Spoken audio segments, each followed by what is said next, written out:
Hello everyone, so I have a little update here on the marine drone strike on the Kilo class submarine at Novorossiysk. I have a few bits to go through here. First of all, let's take a look at the video of the attack again playing now, because it's definitely worth another look. Russians are claiming that the attack failed and no damage was caused to the submarine.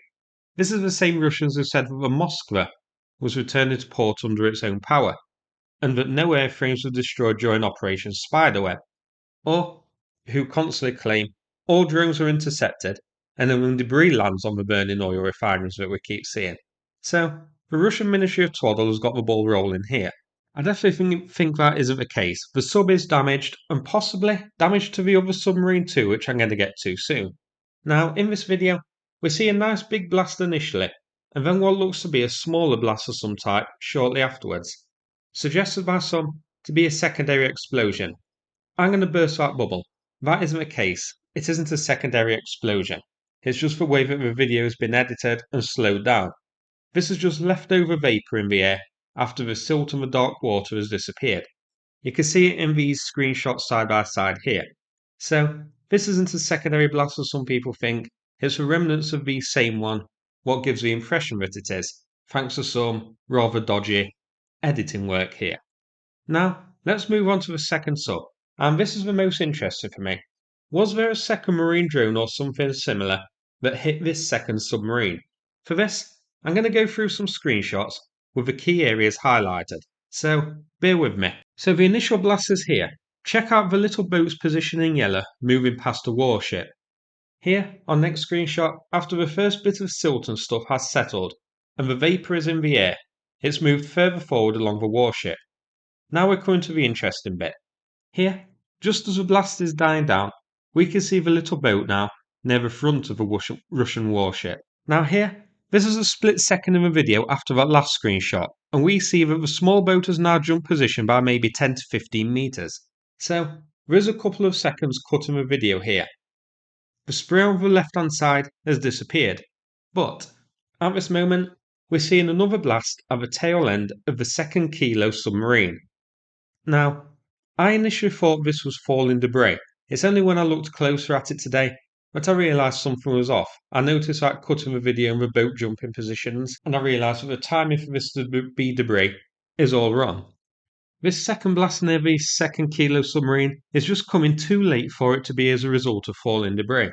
And for a splash this size, I would think we would see the falling debris in the air before it impacts on the water here. And I've watched this video a few times and I can't spot it.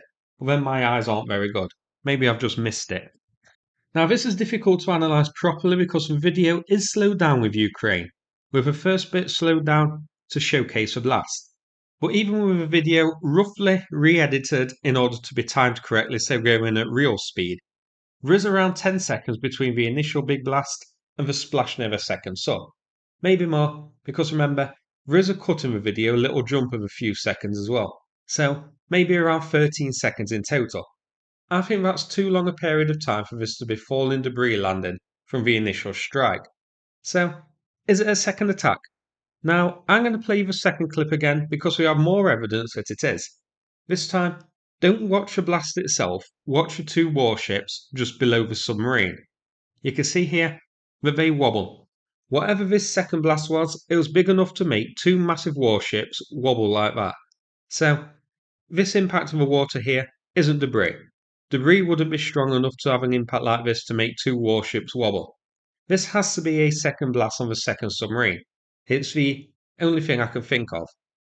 The timing, as mentioned, doesn't match. From the first impact to the ships wobbling, the time span is too great, I would think. The ships have been caused to wobble by the blast on the second submarine. I'm no scientist, but by the time the ships wobble, the water spray has already settled down, and surely the aftershocks would have reached these two boats before then, causing that little wobble you can see. This wobble is coming pretty much after the explosion on the second Kilo. The jump in the video is very suspicious to me. And then, this blast is at the tail end of the submarine, the same area as the first strike took place, which suggests that Ukraine has decided this is a bit to hit, and I'll get to that later on in the video. This one though, the blast is smaller however, much smaller, which is why I initially thought this was debris. So, could this be a second underwater marine drone? that hit the sub but didn't detonate fully? I don't think so. Something does seem to detonate here. I guess it could have hit the tail of this kilo in a different area, which sort of shielded the water spray somewhat so there wasn't as big a spray. Or perhaps detonated further underwater than the first one did, or even two different types of underwater marine drone here. One with a big payload and a smaller one with a smaller payload, to test them both and see which would make it through. But I actually have a alternative theory, which may also go to some reason why Ukraine hasn't really mentioned this second one. Was the large underwater drone carrying some sort of projectile, which it dropped underneath this second kilo submarine? The route, rather like so. So heading past the first kilo, dropping some sort of charge there, and then directly hitting the other one, as we saw in the video. I just can't see any other reason for this and some explosion on this kilo as well. The time differences means that I have to rule out falling debris here. It just doesn't really seem to make sense for me here. And let's say I'm missing something. And of course, the big evidence is that second blast managed to be powerful enough to make the two warships wobble. Debris isn't going to do that, and I can't see what would, other than a second underwater explosion from a marine drone. Now, let's get to Russia's Ministry of Twaddle. Russia's claimed that this attack was a failure and that the marine drone impacted on the pier and not the submarine. As mentioned, these claims coming from the same Russian Ministry of Twaddle, which routinely says all drones were intercepted and just debris landed on the burning oil refineries. So you have to take them with a big shovel of salt.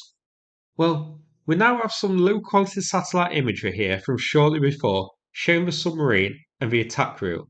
Highlighted at the top, the section of the submarine hit, so it hit the rear near the propeller. And on this clearer image from before the attack, shows the sub in the same spot, so you can see that that section of the submarine is always fully submerged, it's underwater. So it was hitting the area of the propeller here. Now, I did wonder, why would Ukraine hit it here and not the centre? Well, OSINT pages have said that this is because this rear section near the propeller is actually the weakest point on a submarine. The more central bits have thicker hulls and thicker armour, as well as a layer of ballast tanks, meaning something hitting the submarine in the centre has to pierce not only the outer ballast shell, but also the inner hull as well, which is more hardened to penetrate that. So it is a more difficult target to hit it in the centre because it has to pierce two armoured bits of hull and the ballast. So that's the reason why the Ukrainian drone hit the rear rather than the centre. Now, if this is two subs hit here, that means Russia now only has one operational Kilo class submarine in the Black Sea. And that one may be the Alrosa, which is only technically operational. It's currently used for a test platform for a pump jet propulsion system. So it's a more experimental submarine than an operational Kilo. But I guess its missile tubes and stuff work so it can still launch calibers, so I will class it as an operational one.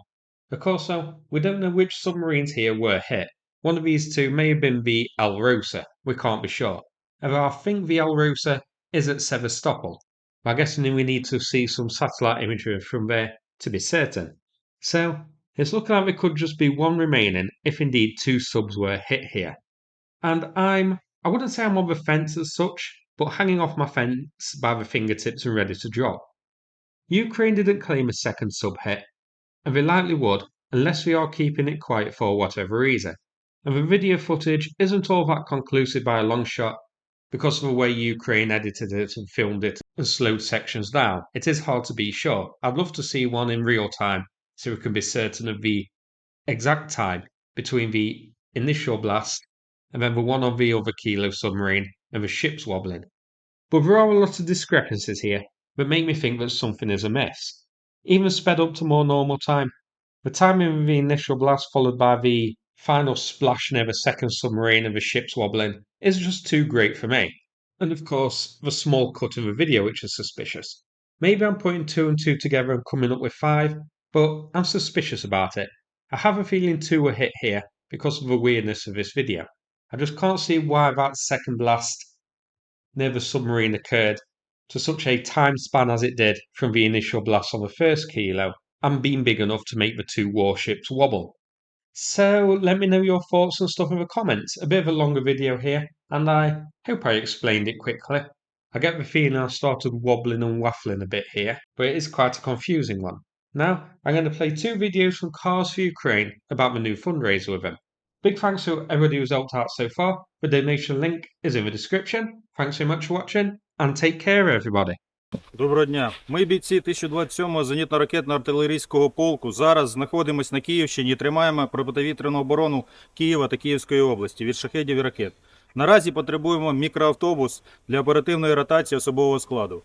Звертаємось до команди Car for Ukraine та Бандеромобіль з проханням допомогти з купівлею, підготовкою, доставкою авто. А також до Джека і його YouTube-спільноти з проханням допомогти підтримати збір.